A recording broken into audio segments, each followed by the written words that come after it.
Ladies and gentlemen, boys and girls, and everybody in between, welcome to another episode of the Chaps Chat Cats. My name is Jake, and I'm joined in a literal studio. Well, Yes. a literal bedroom by the one and only Mr. Johnny Larkin. How are you, Johnny? Pretty good. Pretty good. Excited to be back after a couple of missed episodes. So Yes. It's good to be back. Gallivanting around in Lord of the Rings country Oh, definitely. was Mr. Johnny Larkin. So, yeah, we are here tonight. Here, flashing the new merch. New merch. We are here tonight to preview for you the Cats v Crows round 21. Before we get into that, Johnny, we have to talk about a couple of business items. Number one, we're going to do the preview show. Then, for our Patreon subscribers, we are going to duck behind the Hoops Crew Patreon subscription paywall. We're going to do our Patreon match predictions. And there is a question, Johnny, from the Hoops Crew Patreon subscribers that we're going to address. So if you want that, go on over, start your 7-day free trial right now. That's right, John. It's free. It's Free 99. The other thing that we have to take care of is to say a big Hoops Crew Media Network thank you to the fabulous folk at Valhalla Brewing, the media network sponsor of the Hoops Crew. If you're in North Geelong, make sure you get along to the brew hall. If you're in the CBD, get along to the Tippity Tappity Tap Room. Valhalla Brewing, the media network sponsor of the Hoops Crew. We thank them for their support of all that we do here on the channel. Now, Johnny, enough of the mucking around. It's time to jump into our preview show. The Cats taking on the Crows in round 21 down at Kardinia Park. The big question at the moment for me, Johnny, in a season where we've already lost 3 games at KP, can we hold serve at home and keep the top 4 hopes churning? Hopefully. That'll be good if we can get another win at home. Feels like it's been a while since actually won one at home, and they should be able to against Adelaide. We've beaten them earlier in the season at their home, so maybe they're in for a bit of revenge, bit of get back their seasons. Hang on by a thread, I think. I think that's still maybe mathematically a very slim chance of still making the final, so they might be out there to, make an upset. May throw a few spanners in the work, but I still think the Cats can get it done, surely at home. Big game. There's still top 4 hopes in the window for the Cats, so hopefully the Cats bring something. Bring a bit of fire, a bit of anger to this game. Got a few big ins coming in, which is good. We'll be there live. That's right. In the standing room? Standing room, yes. Sweet. Absolutely. We'll be in the standing room. Blues in our voice, going absolutely ballistic, no doubt. Hopefully the rest of the fans go ballistic and bring that atmosphere. They better, Johnny. They better. I think we've got to play our part as fans and provide a bit of an atmosphere. But look, whether their season's alive for them in terms of finals or not, I'm always a bit nervous to play most teams. It's a pretty even comp this year. It's insane. If you look at from North Melbourne and upwards, there's 3 teams in West Coast, North, and Richmond that are really not having a good year. Then there's 15 clubs that have all won 7, 8, 9 games and more. So it's a year where anyone can get anyone on any given night. The Cats down at Kardinia Park, it's not been a fortress this year.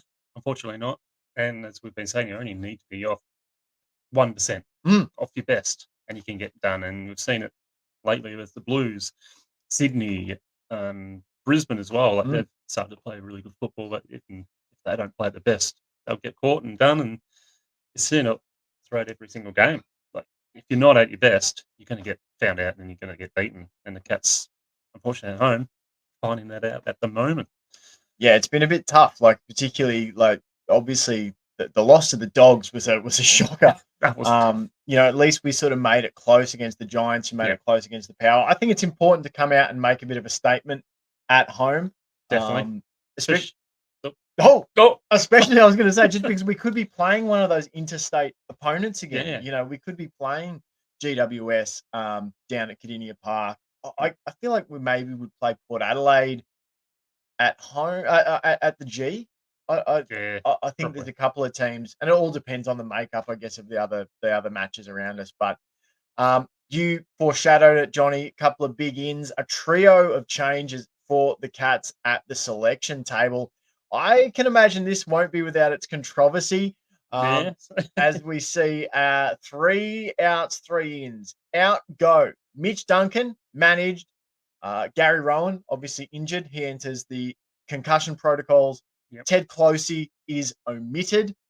In come Reece Stanley, Yes. Tom Atkins, and Zach Toohey. The emergencies to be picked from Ted Closey, Mitch Duncan, and Mitch Nevitt. What are your thoughts on the? I mean, you can talk about the outs if you want, but they all sort of make sense in a sense that Mitch Duncan probably needs a rest Yeah. in the run into finals. Ted Closey, he didn't do anything particularly wrong, but I wouldn't have said he made a massive impact coming on as the sub in 2 games. And Gary Rowan, unavoidable due to the concussion issue. Yeah. But the ins, what do you think, Johnny? Particularly the Reece Stanley one, because the Atkins one, was a bit of a no-brainer. We thought he'd come Yep. straight back in. Zach Toohey likewise. What do you think about Stanley coming back in for this game? Makes a lot of sense to me. Like, he's been tearing it up in VFL level. You can tell he's too good for VFL level, and I think we have sort of missed that full-time ruck.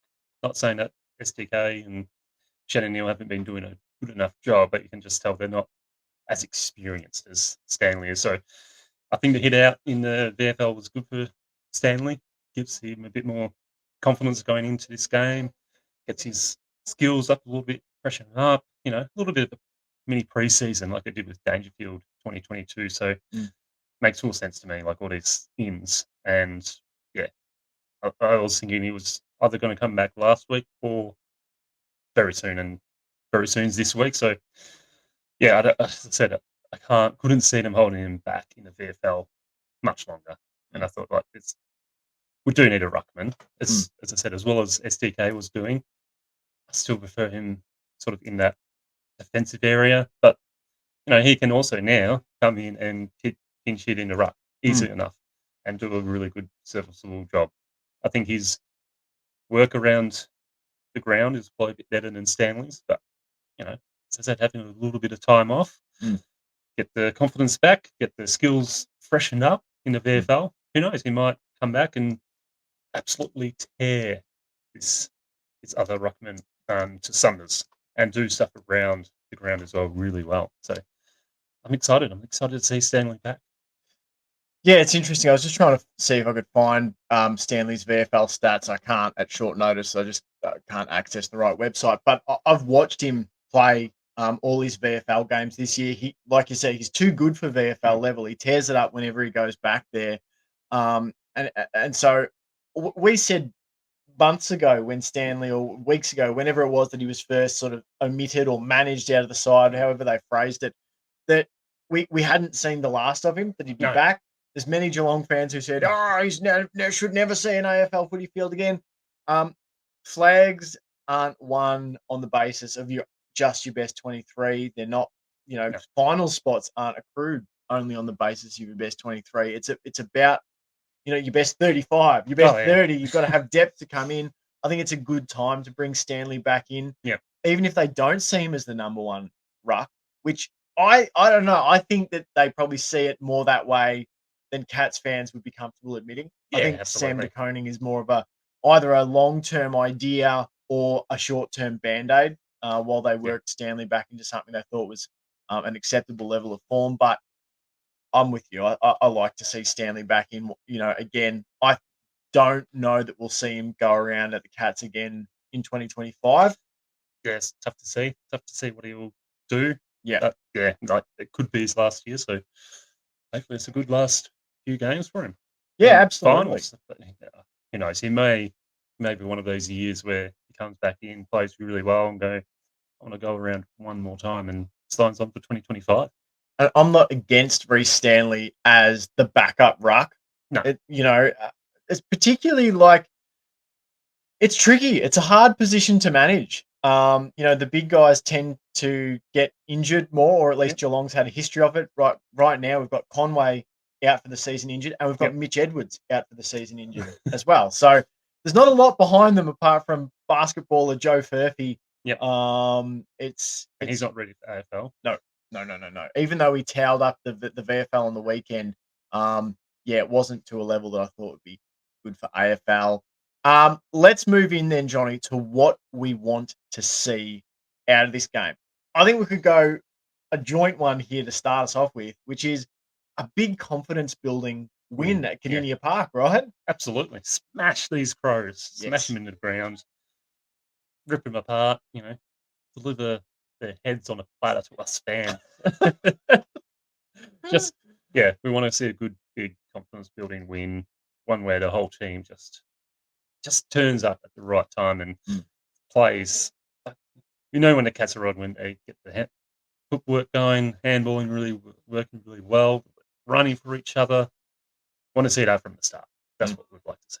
Definitely. My little sort of individual one, I want to see I want to keep seeing big stuff from Sean Manor. Sean Manor Yep. has been, he cracked into the team on the back of a big, I think it was 30 touches, 10 clearances, 6 goals at VFL level. He came back in, had 14 tackles in a game, Yep. mainly playing as a small pressure forward.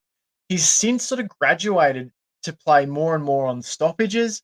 I thought he was one of Geelong's best players last week when the chips were down. Yep. His pressure and contested ball winning ability really rose to the surface when the heat was on. So I just want to see him continue what he's been offering the last few weeks. I want to see it in the flesh, I Yep. guess. Um, Yeah. We haven't. we No, we watched have him seen it. once, We've seen him once. round one Round against the one. Saints. It's another opportunity for us to see him live at the ground, and I just want to see him have a big game. I think he's capable of it. I think Yep. he's been playing great footy, and that's something I'm really looking forward to seeing. Yeah. Same here. I'll second you on that one. Mm, My little individual one is to see similar to what yours is, but on a different player, Shannon Neal. I just want to see him continuing to develop and grow mm, into the player that he could be. But I didn't get to see the game last weekend. I watched the highlights and looked like he did a few good things. Nothing outstanding, but I just want to see him continue building that the foundation mm. and his burial work and marking and goal kicking. And I think we've seen it each game. He seems to be getting a little bit better, a little bit more confidence in himself, and his ability to crash packs, take marks, kick goals. Mm. Bit of a ruck as well. I just want to see his development continuing on at a nice, steady pace. Mm. And that is again this week, kicking another good bag of goals. Yeah, there's been, he played 2 games in 2022, he played 3 games in 2023, he's played 9 games this season, so this will be game number 10. And So he'll have played twice as many games this year as he'd already played, yeah, in his previous 2 seasons, playing games of AFL footy. He's kicked 15 goals, 5, in those 9 games, and I think you're right. I think we're just seeing confidence being built. He's actually not been goalless at all that's pretty in his 9 games this season. 3 goals, 2 goals, 1 goal, 2, 1-1, 2-2, 1, in those matches. I think for me, and we might discuss it maybe closer to finals, he hasn't I'm sure we will. He good. hasn't done enough yet where if Tom Hawkins was healthy tomorrow, Hawkins to me is an automatic in. Oh yeah, There's not definitely. even a question. No, not a question. Um, but he has done enough to intrigue me for next year. Yeah. And who knows what he can put together across this last month as we head towards a finals campaign. But no, I like that one a lot, Johnny. Be good to see. We hadn't seen Shannon No, Neal I in haven't either of the seen. games we've been to. So it'll be good to see how big he actually is in real life. I That's feel right. like he A looks big. monster. He looks big on the TV. So I think seeing him live, he'll be as big as I imagine he is. Mm, Because yeah, he's got the muscles, he's got the height. I think he's taller than Hawkins and mm, a little bit skinnier than Hawkins. But I tell you what, if he builds into his body and mm. he's able to get that muscle up, confidence, he could be an absolute terror in the forward line. It's those hands. We saw a great demonstration of marking from Ollie Henry last week. We need to see something similar from Shannon Neal before this year is out, and that would give us a lot of confidence heading into 2025. You wouldn't want to be a player standing in front of him when he's going for a mark. Like at the moment, probably you'd be all right with it, but in the next 3, 4, 5 years, if he keeps packing on the mass and getting that muscle up, I tell you, he could be a handful. It could be absolute superstar for the Cats. I think so. I think he's got that upside, and he's got at least another, I'd say 2-3 games before Tom Hawkins is going to be healthy to be selected. So good opportunity for him to keep building that resume. That is all from us on the public part of the show. A quick one tonight. There's only 2 of us. We're in person. That's right. There's not the lag. We can get straight into it. So that is all from us on the public part of the show. As we said at the top, if you want to join us for the extended Patreon version of the show, go on over and start your 7-day free trial now. You get, VFL coverage, you get VFL women's coverage, you get extended versions of our shows, not post-game live with Ben and Paul. That's on YouTube. You can get that right where you're watching from. Wednesday news wrap with myself and Ben, scratching post episodes with Paul. There's a lot of extra stuff there. So go on over. Start your 7-day free trial today. But as has become the tradition recently, we're going to play you out now with sounds from our favorite 4-legged friend, the halftime horse. Thanks so much for listening. Thanks so much for watching. Thanks so much for subscribing if that's what you're doing. And until next time, go Cats. Go Cats. Later. Hey, the horse. Come on. You get your cordial, you get your lollies, a spray from the coach. Lollies, absolutely. So you get your cordial, you get your lollies, a spray from the coach. Lollies, absolutely. That's what halftime's about.